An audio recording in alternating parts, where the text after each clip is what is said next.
అందరికీ నమస్కారం. ముందుగా అందరికీ ఉగాది శుభాకాంక్షలు. శ్రీ పరాభవ నామ సంవత్సరములు ద్వాదశ రాశుల వారందరికీ ఏ విధంగా ఉంటుందో తెలుసుకుందాము.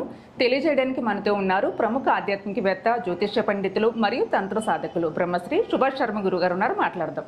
నమస్కారం గురుగారు. ముందుగా మీకు కూడా ఉగాది శుభాకాంక్షలు. మీకు, మీ కుటుంబ సభ్యులకు, అలాగే వీక్షిస్తున్న ప్రతి ఒక్క ప్రేక్షకులకు ఉగాది పరాభవనామ సంవత్సర శుభాకాంక్షలు.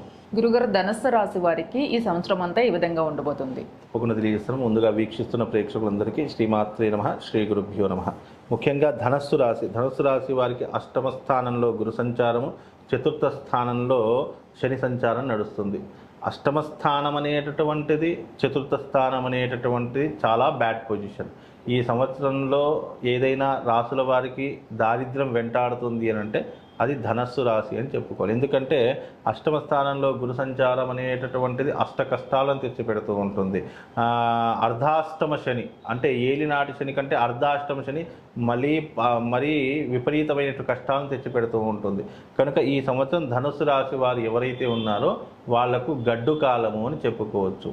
ఏ రకంగా గడ్డు కాలం వస్తుంది అంటే డబ్బులు అధికంగా ఖర్చు అయిపోవడము, అయిన వాళ్లతో శత్రుత్వం ఏర్పడము, ఎవరైతే సాన్నిహితులు అనుకుంటామో, ఎవరైతే మనవాళ్ళు అని అనుకుంటామో వాళ్ళే నమ్మించి మోసం చేసేటటువంటి లక్షణాలు ఏర్పడము, ఇంట్లో దొంగలు పడడము, దొంగతనానికి గురైపోవడము, లేదు విలువైనటువంటి వస్తువులను పోగొట్టుకోవడము, పూర్వీకులు సంపాదించినటువంటి ఆస్తులు బ్యాంకులో తాకట్టు పెట్టడం కానీ లేదా అమ్మివేసేటటువంటి ప్రయత్నాలు చేయడము, ఆరోగ్య భంగం ఏర్పడము, ఇలాంటివి ఎక్కువగా జరుగుతూ ఉంటాయి. ముఖ్యంగా మానసిక ప్రశాంతత కోల్పోతూ ఉంటారు.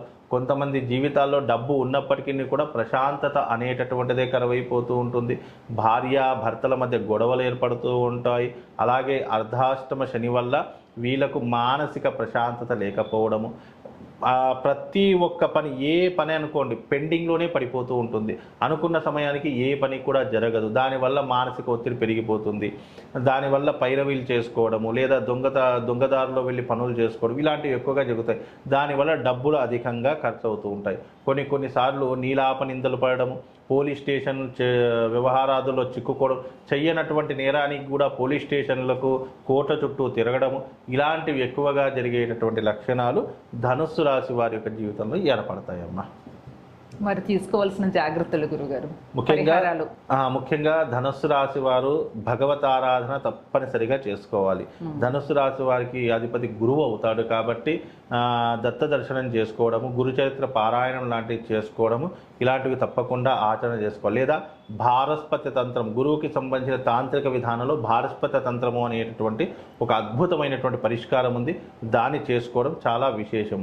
వీలైతే దేవానాంచ ఋషీనాంచ గురు కాంచన సన్నిభం వందనీయంత్రి లోకేశం తం నమామిం బృహస్పతిం అనేటటువంటి మంత్రాన్ని ప్రతిరోజు ఆరాధన చేసుకోండి. లేదు అని అంటే గనక దత్తాత్రేయుడికి సంబంధించినటువంటి శ్లోకాలు చదువుకోవడం, దత్త దర్శనం లాంటివి చేసుకోవడం వీళ్ళ జీవితంలో కాస్త ఉపశమనం కలిగిస్తుందమ్మా. ఓకే గురుగారు, నమస్కారం.